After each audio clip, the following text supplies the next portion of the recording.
उत्तर प्रदेश से एक ऐसी खबर सामने आई है जो सच में दहला देने वाली है।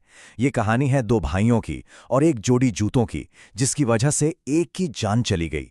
चलिए समझते हैं कि आखिर हुआ क्या था। सोचने वाली बात है ना? कि जूतों की एक नई जोड़ी आखिर कैसे एक जानलेवा हथियार बन सकती है। ये कहानी हमें दिखाती है कि कैसे एक बहुत ही मामूली सी दिखने वाली चीज एक भयानक हादसे की वजह बन गई। तो हुआ ये कि उत्तर प्रदेश के महाराजगंज जिले में दो टीनेज भाइयों के बीच एक छोटी सी बहस हुई और उस बहस का अंजाम इतना खौफनाक निकला कि एक भाई की मौत हो गई। तो इस पूरी घटना में कौन कौन शामिल था, चलिए सबसे पहले यही जानते हैं। इस कहानी के सेंटर में हैं दो भाई। बड़ा भाई सूरज शर्मा, जिसकी उम्र 16 साल है, और छोटा भाई 15 साल का लक्ष्मण शर्मा। एक पल में ही इन दोनों की दुनिया बदल गई। एक आरोपी बन गया और दूसरा इस दुनिया में ही नहीं रहा। अब आते हैं उस सवाल पर जो शायद सबके मन में होगा कि आखिर इन दोनों भाइयों के बीच झगड़ा हुआ किस बात पर था।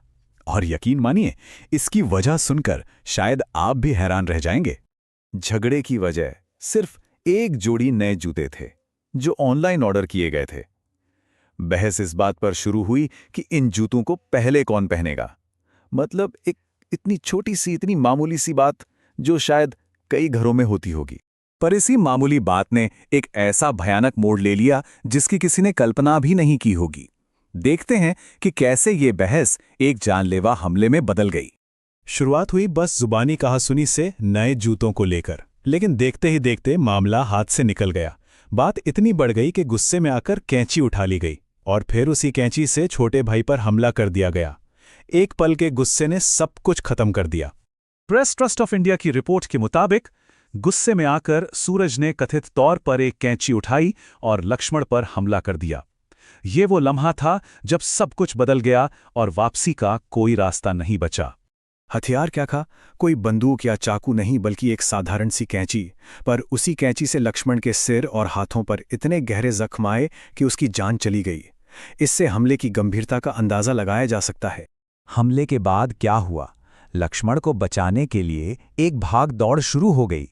ये हमला चौमुखा नौकाटोला गांव में सुबह करीब 10:30 बजे हुआ।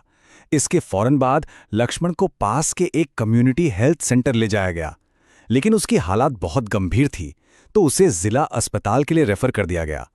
पर जब तक वो अस्पताल पहुंचा तब तक बहुत देर हो चुकी थी। डॉक्टरों ने उसे मृत घोषित कर दिया। जब ये दुखद खबर सामने आई तो जाहिर है पुलिस ने मामले की जांच शुरू की और कानूनी कार्रवाई आगे बढ़ाई।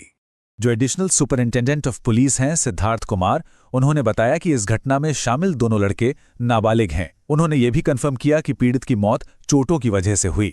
घुगली पुलिस ने बताया है कि कानूनी प्रक्रिया चल रही है। दोनों का नाबालिग होना इस केस को और भी पेचीदा बना देता है।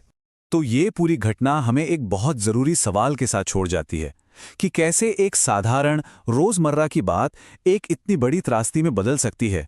गुस्से का एक छोटा सा पल, सिर्फ एक पल, कैसे एक परिवार को हमेशा के लिए तोड़ सकता है और दो जिंदगियों को तबाह कर सकता है। ये सोचने पर मजबूर करता है कि आखिर हमारे इमोशंस पर हमारा कंट्रोल कितना जरूरी है।